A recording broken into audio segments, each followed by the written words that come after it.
কেন জানি বাংলাদেশ সফরে অন্য দেশগুলো একটু অনীহা দেখায়। কেন জানি তারা বাংলাদেশে শক্তিশালী দল পাঠাতে চায় না। এই যে অস্ট্রেলিয়া যখন দল ঘোষণা করেছিল, কি দারুণ দল ছিল। আমি নিজে নিউজ করেছি, ভিডিও বানিয়েছি, বলেছি যে এই দলের বিপক্ষে বাংলাদেশ দল যদি হেরেও যায় তা অনেক কিছু শিখবে। অস্ট্রেলিয়া এরপর ভারতের বিপক্ষে যদি ওডিআই সিরিজ খেলে, টি-20 সিরিজ খেলে, অনেক কিছু শিখতে পারবে যেটা আগামী কয়েক বছরও পারবে না।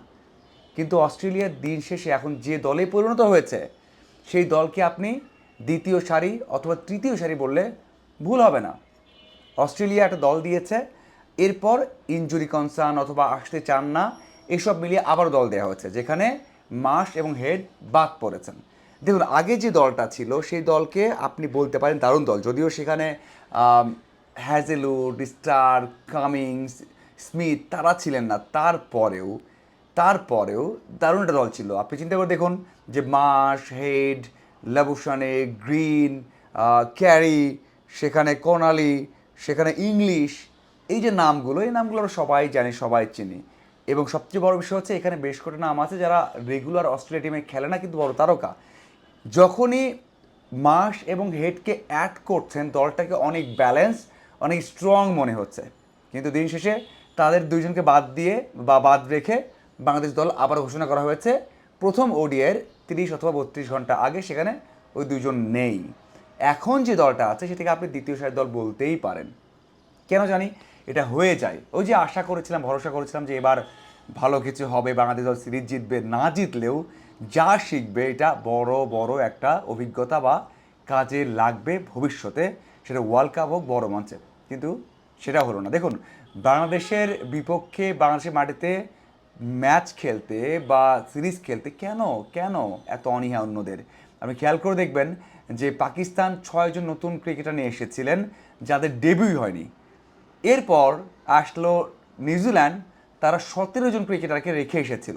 যে 17 জন, টপ 17 জন, তারা কেউই আসেনি। আইপিএল খেলেছে, তারা তাদের অনেকে এ দলের হয়ে শ্রীলঙ্কা সফর করেছে, কিন্তু বাংলাদেশে তারা আসেনি। দেখুন, আমি একটা কথা বলেছিলাম, সেই কথাটা হচ্ছে যে বাংলাদেশ যখন ওয়ার্ল্ড কাপে ভালো করে বা বড় মঞ্চে ভালো করে তখন অন্য দলগুলো অনেক বেশি আগ্রহী হয় বাংলাদেশে ভালো দল পাঠাতে। 15 সালে বাংলাদেশে ভালো করেছে, 17 সালে ভালো করছে, ওই সময়টা খেয়াল করে দেখুন সাউথ আফ্রিকা, পাকিস্তান, ইন্ডিয়া অথবা যে দলগুলো এসেছে, এবং টেস্ট সিরিজে ইংল্যান্ড বা Australia, full team, full team. কারণ তখন বাংলাদেশের রেপুটেশন ভালো ছিল, বাংলাদেশ ভালো করছিল, বাংলাদেশের তারকা ভ্যালু ছিল যে এখানে কাদের এগেনস্টে খেলা হচ্ছে। আপনি সাকিব, তামিম, মাশরাফি, মাহমুদুল্লাহ, মুশফিক সবাই খেলছেন এবং ভ্যালু দারুণ ছিল। মানে আপনার একটা সিরিজ সেল করা সেটা যেমন ছিল, বাংলাদেশে খেলা ভালো ছিল এবং বাংলাদেশের বিপক্ষে খেললে ভালো হবে, স্পিন অ্যাটাক এগেনস্টে খেলা যাবে, এই কন্ডিশনে খেলা যাবে, সেই সব চিন্তা করে সব দল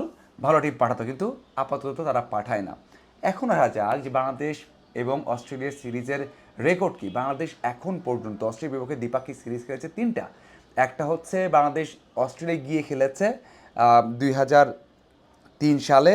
এরপর নেটওয়ার্ক সিরিজ ছিল, সেটা অবশ্য দু দলের দ্বিপাক্ষিক সিরিজ না।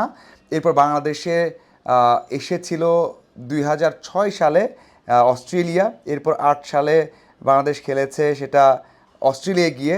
এরপর অস্ট্রেলিয়া আবারও এসেছিল বাংলাদেশে 2011 সালে। মানে 4টে সিরিজ হয়েছে ওডিআই সিরিজ। বাংলাদেশ দুবার অস্ট্রেলিয়ায় গেছে আর অস্ট্রেলিয়া দুইবার বাংলাদেশে এসেছে।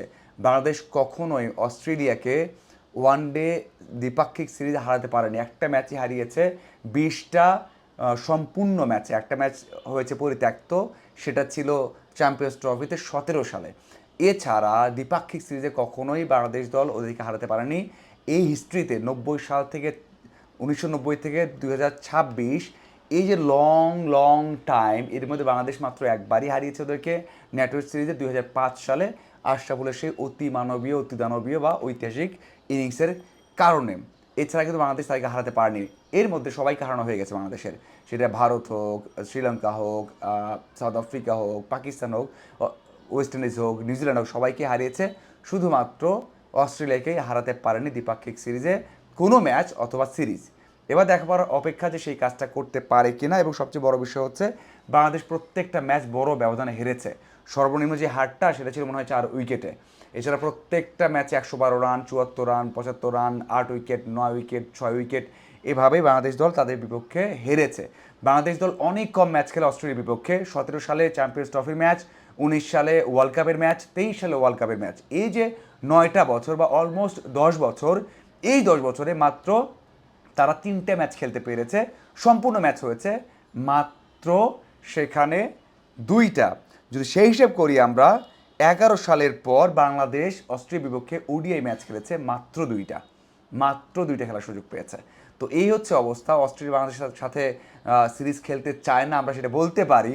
আসলে এটা হওয়া উচিত না, তারপরেও হয়ে গেছে। দেখার অপেক্ষা। এই যে হিস্ট্রি, এই যে ভালো দল না পাঠানো, অনেক কিছুই আছে। তারপরে বাংলাদেশ দল কেমন করে অস্ট্রেলিয়াকে এবার প্রথমবারের মতো হারাতে পারে কিনা সেটা দেখার অপেক্ষা। ধন্যবাদ।